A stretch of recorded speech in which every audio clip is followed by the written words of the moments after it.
Hello students, welcome to YouTube channel of Gyan Tripti college.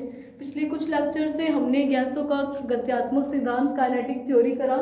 ये जो हम चैप्टर कर रहे थे उसका ये आज का लास्ट टॉपिक है। उसमें हमने और क्या पढ़ लिया था कि काइनेटिक थ्योरी क्यों दिया था, मैथमेटिकली प्रूफ करने के लिए जो प्रैक्टिकली रिजल्ट थे उनको हमने प्रूफ भी किया था कि बॉयल्स लॉ, चार्ल्स लॉ या ideal gas equation, Avogadro gas के जितने भी लॉ थे, डाल्टन, वो सब क्या है मैथमेटिकली भी प्रूवन है, जो कि प्रैक्टिकल रिजल्ट आते हैं। और हमने क्या कर लिया था, डिग्री ऑफ फ्रीडम किया, ब्राउनियन मोशन किया, मोनोएटॉमिक, डायटॉमिक और ट्रायटॉमिक जितनी भी गैसेज है उन सब के लिए हमने स्पेसिफिक हीट के बीच का रिलेशन पढ़ लिया था। तो आज हम इस चैप्टर का लास्ट टॉपिक करेंगे, वो है adiabatic expansion of gases, of ideal gas.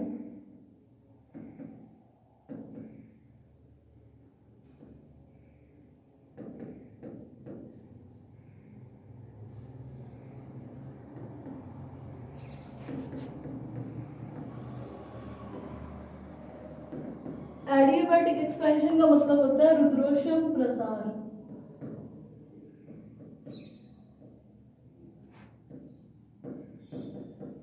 यानी कि आदर्श गैसों का रुद्रोष्म प्रसार कर रहे हैं, एडियाबैटिक एक्सपेंशन कर रहे हैं। ये हमारे इस वाले चैप्टर का लास्ट टॉपिक है। तो देखो, हमें पता है कि कोई भी प्रोसेस, एडियाबैटिक प्रोसेस जो है वो कैसी होती है। एडियाबैटिक प्रोसेस आपने पढ़ा होगा कि हम क्या करते थे, काइनेटिक थ्योरी करते थे जब केमिकल काइनेटिक्स या जो भी, तो उसमें क्या होता था, थर्मोडायनेमिक्स में हम एक सिस्टम ले लेते थे, कोई निकाय लेते थे और उसके अंदर जो भी हम गैस भर रहे हैं या जिस पे हम स्टडी कर रहे हैं तो उसका एक सिस्टम मान लेते थे, और बाहर जो होती थी उसको क्या बोलते थे, सराउंडिंग बोल देते थे। सराउंडिंग मतलब वातावरण, या जो भी हिंदी में बोलते हैं। तो देखो, इसमें हम क्या करते थे, एक सिस्टम लेते थे और सराउंडिंग लेते थे। नॉर्मली हम क्या देखते थे, आपने ये पढ़ा होगा कि जो सिंपल प्रोसेसेस होते हैं उसमें क्या होता है, हम सिस्टम को हीट दे भी सकते हैं और ये सिस्टम क्या है, हीट रिलीज भी कर देता है। जिसका एग्जाम्पल क्या होता था, किसी स्टील की ग्लास में या किसी भी चीज़ में आपने क्या है, गर्म पानी डाल दिया, थोड़े टाइम के बाद आप देखते थे तो इस पानी का टेम्परेचर जो था वो अपने आप क्या हो जाता था, ठंडा हो जाता था, कम होने लगता था। तो ऐसा सिस्टम क्या कहलाता था, एडियाबैटिक तो नहीं था। तो ये तो हमारे नॉर्मल सिस्टम थे। तो हमने क्या किया था, एक ऐसा सिस्टम बनाया था जिसके साथ हीट का, यानी कि जिसकी सिस्टम और सराउंडिंग के बीच हीट का जो ट्रांसफर है वो क्या हो जाए, जीरो हो जाए। जैसे आपने देखा होगा कि केटल के अंदर गर्म पानी डालो तो वो उसका टेम्परेचर हाँ इतना है, आइडियल एडियाबैटिक सिस्टम्स भी नहीं बनाए जा सकते, थोड़ा बहुत टेम्परेचर में फर्क आता है, इतना तो डिफर करेगा, लेकिन हाँ कि पूरा का पूरा नहीं होता था जैसे इन सिस्टम्स में था कि पूरी थोड़े टाइम के बाद टेम्परेचर में बहुत वेरिएशन आ गया, लेकिन इनमें नहीं आता। तो मतलब एडियाबैटिक क्या होते हैं, ऐसे सिस्टम्स होते हैं जिसका वातावरण के साथ ऊष्मा का आदान प्रदान क्या हो, जीरो हो।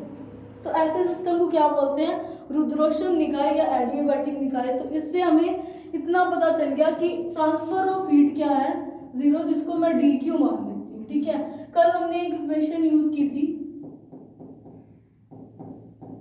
ऊष्मा गतिकी का प्रथम नियम। इसमें क्या इक्वेशन यूज की थी, अगर आपने कल वाला लेक्चर देखा हो, जो प्रीवियस लेक्चर था, D U plus D W था। यानी कि जितनी हमने सिस्टम को हीट दी थी वो उस सिस्टम में जो भरा हुआ है उसके जो पार्टिकल्स हैं उसके इंटरनल एनर्जी और जो हमें काम चाहिए उससे उसमें स्टोर हो जाता था। ये थर्मोडायनेमिक्स का फर्स्ट लॉ है। तो देखो यहाँ पर देखो, अब हम क्या निकाल रहे हैं, हम ट्राई कर रहे हैं कि जो एडियाबैटिक प्रोसेस है इसके लिए हम क्या निकाल रहे हैं, आइडियल गैस इक्वेशन निकाल लें, वर्क डन निकाल लें। तो ये हमारा आज का टॉपिक था। ठीक है, तो देखो अब हम इसे करते हैं। हमें क्या पता है, वी नो दैट कि D Q is equals to D U plus D W, U internal energy है, ये हमारी है इक्वेशन नंबर 1। अब हम किस सिस्टम की बात कर रहे हैं, एडियाबैटिक की, रुद्रोष्म निकाय की। तो ऐसे सिस्टम्स के बीच में क्या होगा, अगर कोई एडियाबैटिक प्रोसेस हो रही है तो वहां पर हीट का, सिस्टम का सराउंडिंग के साथ हीट का ट्रांसफर क्या हो जाएगा, जीरो हो जाएगा। ऊष्मा का आदान प्रदान जीरो होता है, मतलब डी क्यू क्या हो जाएगा, जीरो हो जाएगा। अगर हम रुद्रोष्म प्रोसेस कर रहे हैं एडियाबैटिक गैस के लिए, यहाँ लिख देना वी नो दैट। देखो अगर डी क्यू जीरो है, इसको दे दो इक्वेशन नंबर 2, तो बाय इक्वेशन 1 एंड 2 को अगर हम इक्वेट करें तो हमारे पास क्या आएगा, du प्लस dw क्या हो जाएगा, 0। अब देखो इसको दे दो इक्वेशन नंबर 3। कल हमने क्या पढ़ा था, हमारे पुराने वाले पिछले वाले लेक्चर में हमने पढ़ा था विशिष्ट ऊष्माएं पढ़ी थी, Cp Cv पढ़ा था, ठीक है। Cv को हमने यही लिया था dq ओवर में dt, स्पेसिफिक हीट्स थी ये।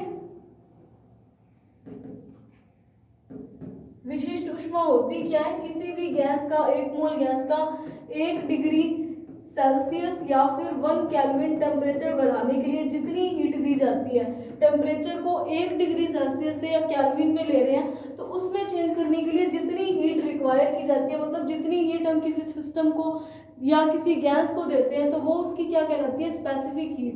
अगर कांस्टेंट वॉल्यूम पे दे तो वो specific heat at constant volume हो जाए, और प्रेशर पर देते हैं तो वो कांस्टेंट प्रेशर हो जाता है। तो हमें क्या पता है यहाँ से Cv is equals to dq over में dt होता है।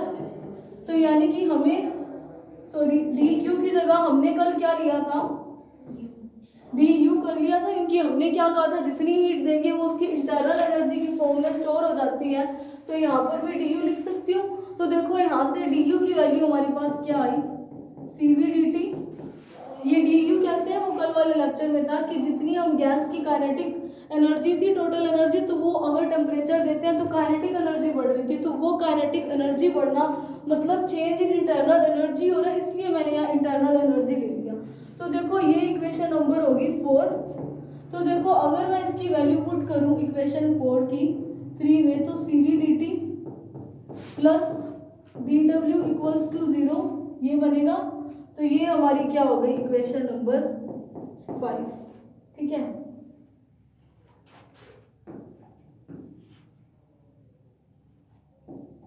तो देखो हमें क्या पता है कि आइडियल गैस इक्वेशन क्या है।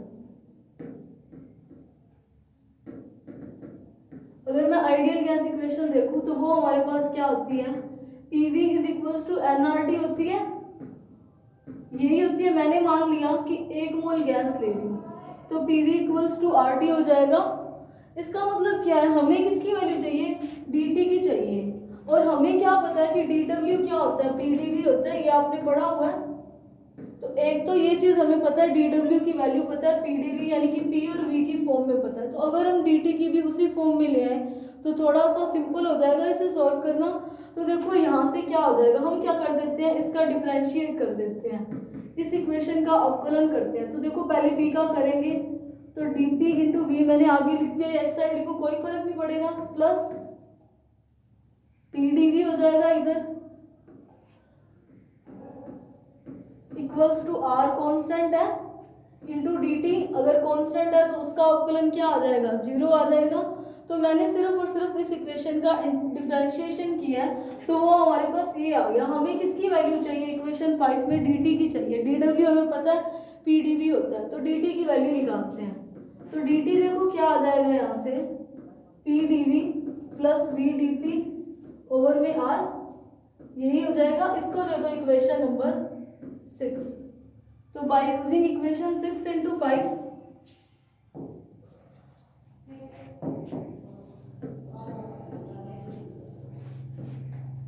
इक्वेशन 5 के अंदर जब 6 को यूज करेंगे तो देखो क्या आएगा, Cv dt की वैल्यू आपके पास ये आई है, pdv प्लस vdp ओवर में r plus pdv equals to 0। मैं इस r का एलसीएम लेके इसको इधर भेज सकती हूँ। तो Cv into pdv plus vdp plus r into pdv equals to 0। हमारे पास क्या है, ये इक्वेशन बन गई। हम कर क्या रहे हैं, आइडियल गैसेस का एडियाबैटिक प्रोसेस देख रहे हैं, एडियाबैटिक एक्सपेंशन उनका कैसे होता है। इसके लिए हमें क्या निकालना है, वर्क डन निकालेंगे। और इसके लिए हम इसकी एडियाबैटिक के लिए हम स्टेट इक्वेशन निकालते हैं गैस की कि क्या होती है। हमने अभी तक सिर्फ और सिर्फ क्या किया, एडियाबैटिक प्रोसेस के लिए dq 0 होता है, और हमें क्या पता है dq क्या होता है, du प्लस dw। dq 0 है तो du प्लस dw भी 0 होगा। और हमें क्या पता है, du की वैल्यू पता है, Cv dt, वो वैल्यू पुट करी। आइडियल गैस इक्वेशन का डिफरेंशिएशन करके हमने dt की वैल्यू निकाली है और सिंपली वो वैल्यू पुट करी है, और dw हमें पता है क्या होता है pdv। तो सिर्फ और सिर्फ हमने अभी तक वैल्यूज यूज की है। इस इक्वेशन को मैं एक बार नोट करती हूँ इधर। तो देखो हमारे पास क्या आया, cv pdv plus vdp plus rpdv equals to 0। अब देखो pdv और pdv ये दोनों क्या है, कॉमन ले सकते हैं। तो यहाँ पर क्या बचेगा, cv plus r into pdv plus vdp into cv है। ये cv का मल्टीप्लाई होगा, इधर भी होगा, तो मैंने वो लिख दिया। ठीक है, सिर्फ सिंप्लीफाई करा है, कॉमन लिया। अब देखो आपको क्या पता है, Mayer relation cp minus cv equals to r, ये मेयर संबंध होता है।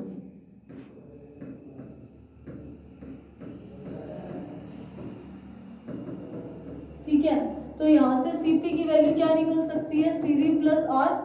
यहाँ पर cv प्लस r बन रहा है, तो इस इक्वेशन में यूज करूँ तो क्या बनेगा, cp into pdv plus cv into vdp equals to 0। अगर मैं इस पूरी इक्वेशन को, हमें सिर्फ और सिर्फ हम क्या कर रहे हैं, आपको पता होगा कि v pv gamma equals to constant यही होती है एडियोबैटिक प्रोसेस के लिए स्टेट इक्वेशन, गैस इक्वेशन। तो हमें ये निकालने के लिए गामा चाहिए। गामा की वैल्यू भी आपको पता है, वो क्या होता है, cp ओवर में cv। ये गामा होता है, स्पेसिफिक हीट्स का रेशियो होता है गामा। तो वो आपको पता है क्या होता है। इसका मतलब cp हमारे पास है, अगर मैं cv का डिवाइड लगा दूं यहाँ पर भी और यहाँ पर भी, इधर भी लगा दूं, कोई फर्क नहीं पड़ेगा। तो मैं cv का डिवाइड लगा रही हूँ, cv का डिवाइड लगाने पर हमें क्या मिल जाएगा, गामा मिल जाएगा। अब मैं इसके साथ क्या करती हूँ, सभी जगह पर pv का डिवाइड भी साथ में लगा देती हूँ, कोई फर्क नहीं पड़ेगा। मैंने डिवाइड लगाया, दोनों साइड लगाया, LHS RHS, तो ये कट सकता है। मैंने सिर्फ और सिर्फ अभी क्या किया, इसका भाग लगाया cv pv का। जब डिवाइड लगाती हूँ तो क्या बनता है, गामा इंटू dv ओवर में v प्लस यहाँ पर देखो क्या बनेगा, cv से cv कैंसर, यानी कि dp ओवर में p इक्वल्स टू 0। ये इक्वेशन बनेगी। तो देखो इसको इक्वेशन नंबर दे दो 7, इसको इक्वेशन नंबर दे दो 7। तो देखो बाय इंटीग्रेटिंग इक्वेशन 7,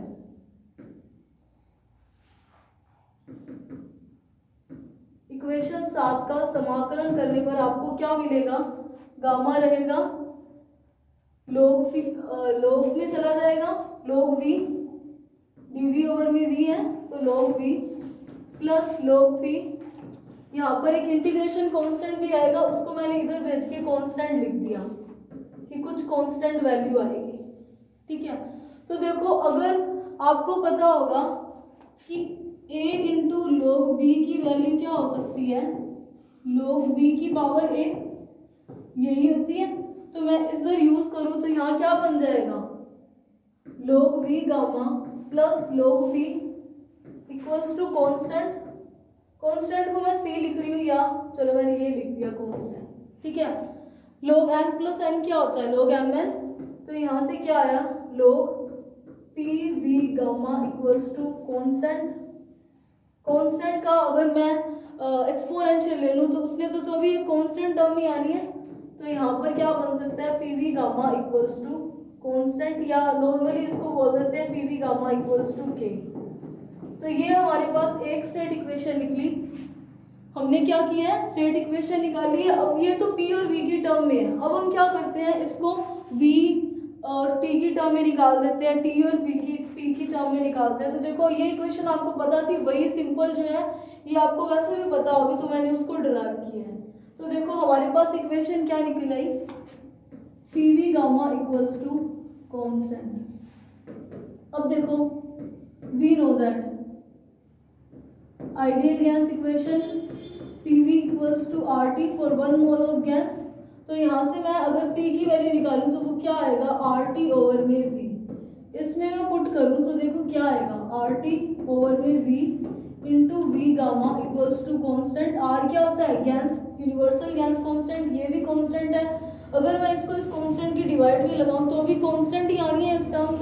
तो मैं यहाँ पर क्या लिख सकती हूँ, टी वी गामा, ये पावर प्लस में ऊपर जाएगी तो -1 हो जाएगी, इक्वल्स टू कॉन्स्टेंट।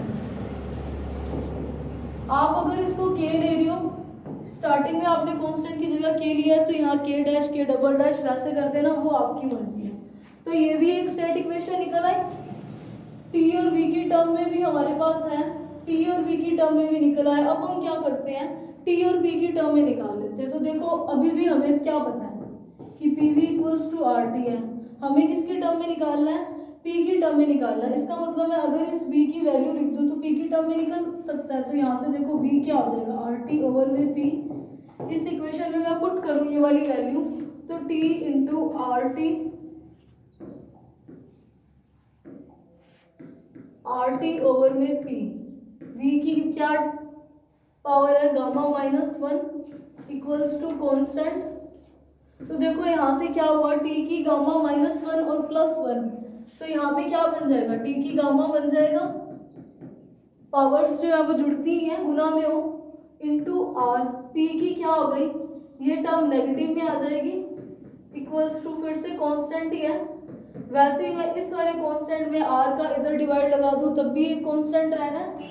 तो यहाँ से क्या निकला, t gamma into p one minus gamma equals to constant. तो ये क्या है, गैस की स्टेट इक्वेशन है एडियाबैटिक गैस के लिए। अवस्था समीकरणी है, क्या होती है, p we gamma equals to constant, t v gamma minus one equals to constant, t gamma p one minus gamma equals to constant. ये आपने पहले भी पढ़ा होगा। अब आपने एक चीज जो है वो नहीं पढ़ी होगी, वो क्या होता है कि आपने कार्नोट साइकिल का भी अगर आपने बनाया हो तो ऐसा सा कुछ साइकिल बनता था, उसमें आप क्या देखते थे कि कर्व जो है वो स्टिपर होते हैं, इनकी स्लोप जो है, अगर एडियाबैटिक की बात करते हैं तो वो आइसोथर्मल की बजाय थोड़ा सा स्टिपर बनता है।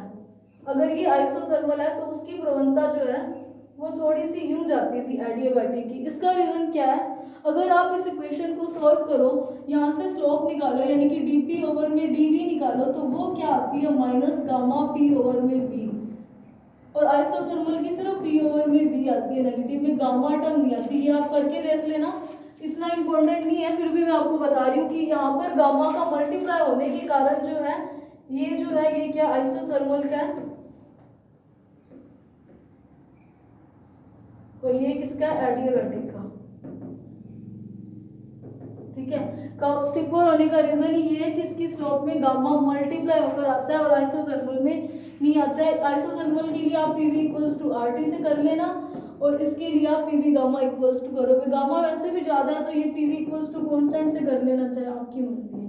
ठीक है, ये इतना इंपॉर्टेंट नहीं था, फिर भी मैंने आपको बता दिया ये वाली चीज। ठीक है, तो अब हम क्या करते हैं, वर्क डन निकालते हैं इसके लिए, एडियाबैटिक प्रोसेस के लिए वर्क डन निकाल देते हैं। देखो मान लिया कि ये कोई गैस है, वो ए स्टेट पे थी जहां पर P1, B1 और T1 इसका टेम्परेचर है, ये 1 1 है, कोमास नहीं है। इसको मैं B तक लेके जा रही हूँ जहां पर क्या हो जाएगा, P2, V2 और T2। ठीक है,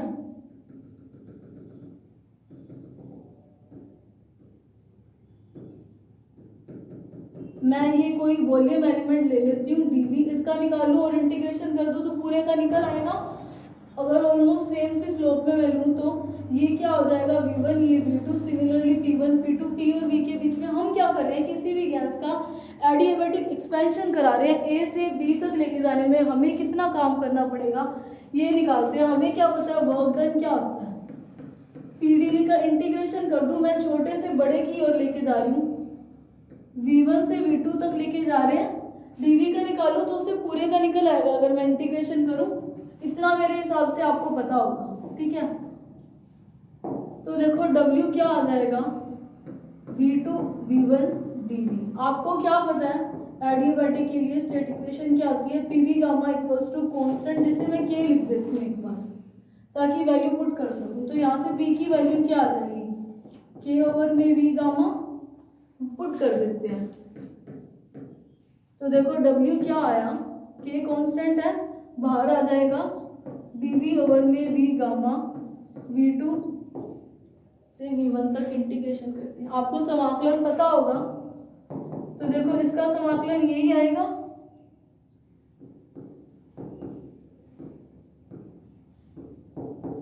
इंटीग्रेशन यही आएगा। v की माइनस गामा हो जाएगी जब वो ऊपर जाएगा। जब आप x की n का इंटीग्रेशन करते हैं x की n+1 ओवर में n+1 यही टर्म बनता है, तो मैंने वही यूज किया है यहाँ पर इंटीग्रेशन। ये तो नॉर्मल है, इतना तो आपको पता ही होगा मेरे हिसाब से। तो देखो मैंने सिर्फ और सिर्फ इंटीग्रेशन करा, इसका कहाँ तक करना है, v2 और v1 लिमिट लगानी है। तो देखो w क्या आ जाएगा, k 1 minus gamma v2 1 minus gamma minus v1 1 minus gamma, ये आएगा।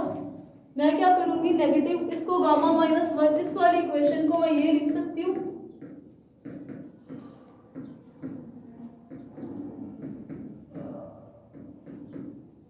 मैंने क्या किया है, इसको यहाँ से एक माइनस साइन कॉमन लिया, तो इसको मैंने गामा -1 लिख दिया नीचे वाले में, ऊपर जो है वो चल रहा है। यहाँ से भी मैंने नेगेटिव साइन कॉमन लूँ तो v2 माइनस v1 करूँ, अंदर जाएगा तो v1 अपने आप नेगेटिव और v2 पॉजिटिव हो जाएगा, और नेगेटिव नेगेटिव कैंसिल करने के लिए किया है मैंने सिर्फ और सिर्फ इन शॉर्ट नेगेटिव साइन कॉमन ही लिए यहाँ पर। तो देखो यहाँ से क्या हो जाएगा, 1 ओवर में गामा -1 इंटू के v1 1 माइनस गामा माइनस के v2 1 माइनस गामा, यही बनेगा। तो देखो यहाँ से आपके पास पीवी गामा इक्वल्स टू के है, तो के की वैल्यू क्या निकल सकती है, पीवी गामा निकल सकती है। पॉइंट ए पर बात करी हूँ, अगर 1 वाली ले रही हूँ तो यहाँ पर क्या हो जाएगी, p1 v1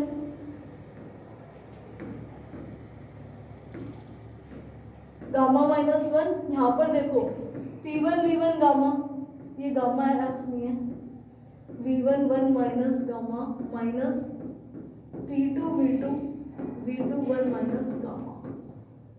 मल्टीप्लाई में जो पावर्स होंगी वो जुड़ जाएंगी, तो यहाँ पर क्या आ जाएगा, p1 v1, अगर इधर जाएगा तो यहाँ पर देखो 1 minus gamma plus gamma, gamma से गामा कैंसिल, 1 बचेगा, तो p1 v1 minus p2 v2। ये कैसी इक्वेशन होती है, आइडियल गैस की होती है, pv इक्वल्स टू RT, 1 1 के लिए तो T1 हो जाएगा, और 2 2 के लिए तो T2 हो जाएगा। तो यानी कि इस यहाँ पर आइडियल गैस इक्वेशन बन रही है, अगर मैं वो यूज करूँ तो यहाँ क्या बन जाएगा, gamma -1 R T1 minus R, ये 1 है, T2। इसका मतलब मैं इसको क्या लिख सकती हूँ, R इधर लिख सकती हूँ, कॉमन ले लूँ तो ये वाला R और ये वाला R क्या हो जाएगा, कैंसिल हो जाएगा। तो ये क्या हुआ, एडियाबैटिक गैस के एडियाबैटिक एक्सप्रेशन के लिए किसी गैस के लिए वर्क डन की कितना काम करना पड़ेगा। तो ये था हमारा एडियाबैटिक प्रोसेस, जिसमें हमने क्या करा था, स्टेट इक्वेशन निकाली थी, सिंपल जो थे वो फॉर्मूलाज यूज किए थे, सिर्फ और सिर्फ थर्मोडायनेमिक्स का लॉ यूज करके सीवी की वैल्यू पुट करके गैस इक्वेशन का डिफरेंशिएशन करके सिर्फ वैल्यूज पुट करी, और हमें क्या पता था, मेयर रिलेशन यूज किया और स्पेसिफिक हीट का रेशियो यूज करा, उनकी वैल्यू पुट करी, और सॉल्व करने से हमें क्या निकली, pv gamma equals to constant, जो कि स्टेट इक्वेशन थी एडियाबैटिक प्रोसेस के लिए। और क्या किया फिर हमने उसको पी वी की टर्म में था, हमने पी और टी की और टी और वी की टर्म में उस इक्वेशन को निकाला। और ये स्टेप पर क्या होता है, ये इतना इंपॉर्टेंट नहीं है आपको पढ़ना, ये इंपॉर्टेंट आपके लिए पढ़ना। तो देखो फिर हमने वर्क डन निकाला ए से बी पॉइंट तक, अगर किसी गैस का एडियाबैटिक एक्सपेंशन कर रहे हैं तो वर्क डन क्या हो जाएगा, पीडीवी, हमने वो करा, पी की वैल्यू लिख दी के ओवर में वी गामा, सिंपल इंटीग्रेशन करा, नेगेटिव कॉमन लेकर के की वैल्यू फिर से पुट कर दी p1 v1 गामा, वो वैल्यूज पुट करके यहाँ पर क्या आइडियल गैस इक्वेशन बन रही थी वो अप्लाई करा, और यहाँ पर हमें क्या मिल गया, वर्क डन। तो ये हमारा इस वाले चैप्टर का लास्ट टॉपिक था जो हुआ कंप्लीट। अब हम अगला चैप्टर शुरू करेंगे, ट्रांसपोर्ट फिनोमिना इन गैसेस, गैसों में अभिगमन घटनाएं, जिसमें हमारा पहला टॉपिक है मीन फ्री पाथ।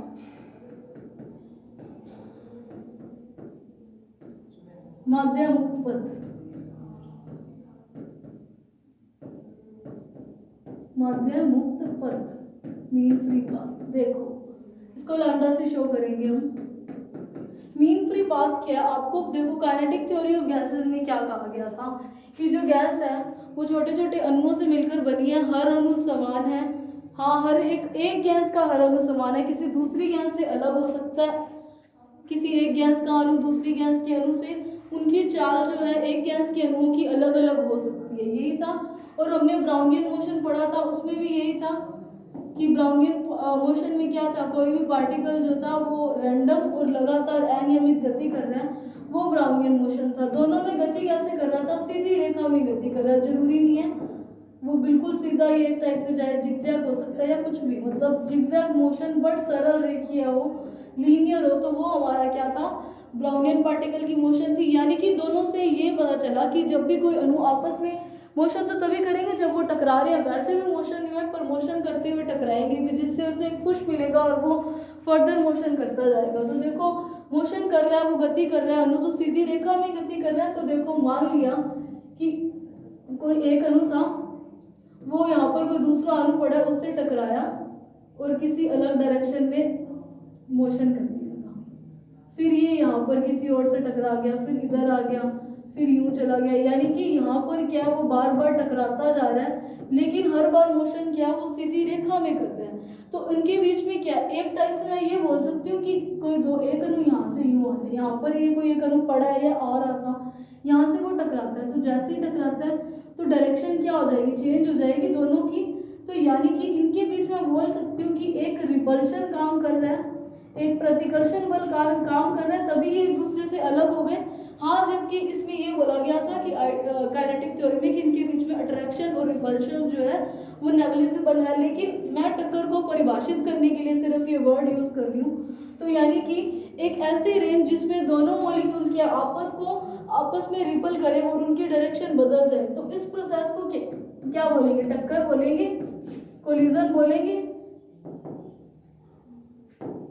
और दो क्रमागत टक्करों के बीच में उसका जो पथ होता है उसको क्या बोलते हैं, मीन फ्री पाथ बोलते हैं, माध्य मुक्त पथ।